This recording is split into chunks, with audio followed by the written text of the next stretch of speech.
মালয়েশিয়ার অভিবাসন ব্যবস্থায় অনিয়মের মাধ্যমে অনুমোদিত ১,৩০৬টি অস্থায়ী কর্মসংস্থান ভিজিট পাস বাতিল করার সিদ্ধান্ত নিয়েছে দেশটির ইমিগ্রেশন বিভাগ জেআইএম। একই সঙ্গে এসব পাসধারী বিদেশি কর্মীদের শনাক্ত করে তাদের বিরুদ্ধে আইনি ব্যবস্থা নেওয়ার ঘোষণা দিয়েছে কর্তৃপক্ষ।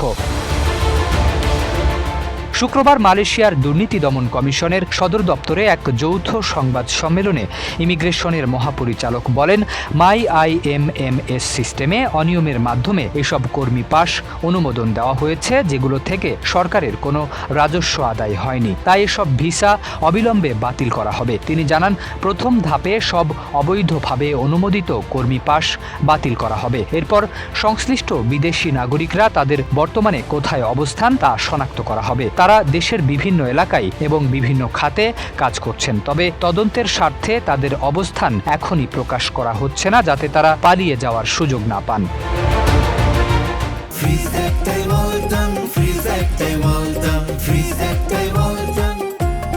ওই কর্মকর্তা বলেন, তদন্তে প্রাথমিকভাবে ধারণা করা হচ্ছে ইমিগ্রেশন বিভাগের অভ্যন্তরীণ সহযোগিতা ছাড়া এত বড় জালিয়াতি সম্ভব ছিল না। অভিযুক্তরা বিভাগের কম্পিউটারে বিশেষ ধরনের ডংলো বা USB ডিভাইস এবং নির্দিষ্ট সফটওয়্যার ব্যবহার করে প্রশাসনিক অ্যাডমিন আইডির মাধ্যমে ভুয়া অ্যাকাউন্ট তৈরি করেন। এরপর সেই অ্যাকাউন্ট ব্যবহার করে অবৈধভাবে কর্মী ভিসা অনুমোদন দেওয়া হয়।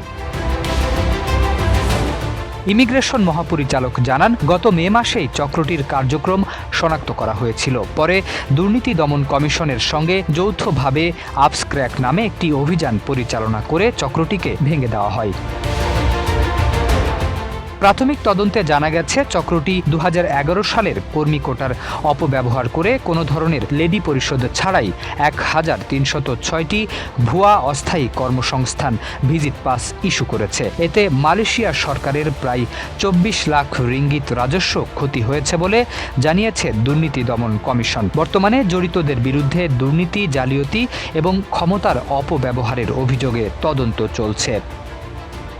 শরীফ উদ্দিন, ইত্তেফাক নিউজ।